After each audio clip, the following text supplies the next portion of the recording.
I'm not going to reread it. I'm just going to pull out parts. So we have this end times vision. We know that it's end times because we're told that it is. And later on, as we go through Daniel chapter 8 and the other Daniel chapters, we'll know because there's parallels. So, Daniel 7 verses 1 through 6. We have 3 beasts that come up. We're not going to talk about those 3 beasts now because they're described better, I think, in Daniel chapter 8.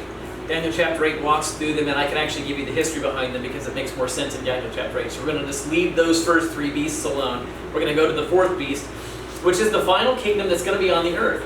So I think if you remember last time I said the word, when we're talking about the beast can be one of 5 things. It can be a financial kingdom, it can be a political kingdom, it can be a man, it can be a religious ruler known as the little beast, and it can also be a spirit, a demon. So there's 5 things that it can be. And they're all identified in Scripture, and we'll talk about that when we get to each one of them. But in verse 8 right here, verse 7, I'm sorry, it says, "After this I considered the 4th beast, dreadful and terrible and exceedingly strong. It had iron teeth, it devoured and it broke into pieces and stamped the residue with the feet of it. It was diverse from all the other beasts that were before it, and it had 10 horns. So one of the things that we have to keep in mind, when you see iron teeth, it's driving home the point that it will consume whatever is in its way. Just think about one of those tree augers, right? I'm always scared of those things when I hear them. They always freak me out.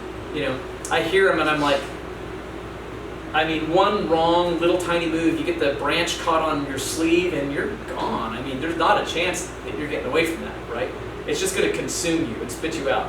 And that is really the image that I think we paint when we see these beasts, and when we see iron, it's unbreakable. You've got to remember this is written 2,500 years ago, 2,600 years ago, this prophecy, right? 500 years before Jesus.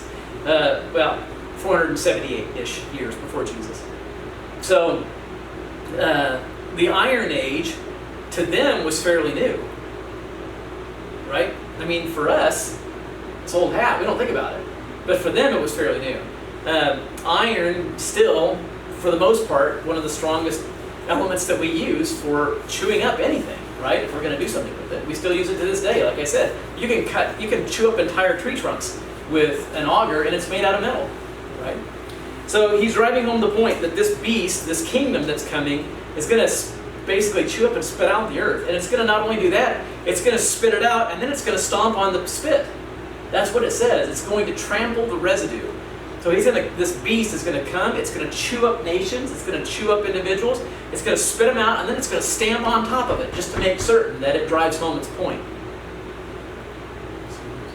I considered the 10 horns, and there came up a little horn, verse 11, before whom 3 were cast down.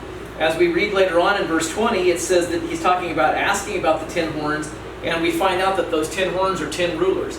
When you see horns in Daniel, immediately think king. Just think king. Horns almost always represent kingship. They represent authority, they represent a kingdom dominion. All right?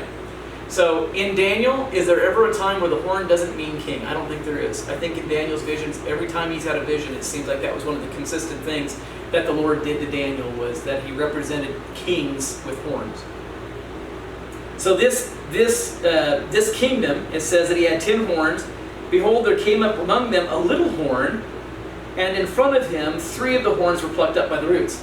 So some little king, little horn, is going to come along in this beast system, this beast kingdom, is going to take up. It's not going to cut them off at the scalp. It's going to pull them up by the roots, right? Their kingdoms are going to be completely annihilated, completely destroyed, removed completely, and he's going to step into their place. So in essence, what you have is 10 kings, and you're going to end up with 8. Why? Because 10 minus 3 is 7 plus 1, right? So it's not that we go from 10 to 7, it's that we go from 10 to 8. So keep that in mind. So we have 10 kings, part of this kingdom. 3 of them are going to be taken up. The little guy is going to come up, and he's going to somehow end up consuming these 3 of the kings. He's going to take their responsibility, take their dominion, take their kingship. It says that the little horn was given the eyes of a man and the mouth speaking great things. Verse 8. So we also know that this horn right here is going to be a supernatural. There's going to be something supernatural about this, because horns don't have eyes and mouths, right? And yet this horn, they all represent kings. And in the natural, kings can speak. But there's something about this little horn that has. It says that he's given eyes and a mouth, which means that he's given the ability to see things the other horns don't. He's given the ability to speak things that the other horns can't.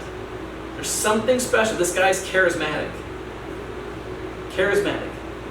File that away and write this down on your notes just real quick. Son of perdition. Just write that phrase down. That phrase is only used 2 times in Scripture, and before the night's done, if I haven't already told you the answer, I want you to ask me what it means. Son of perdition. Because it has to do with charismatic leadership.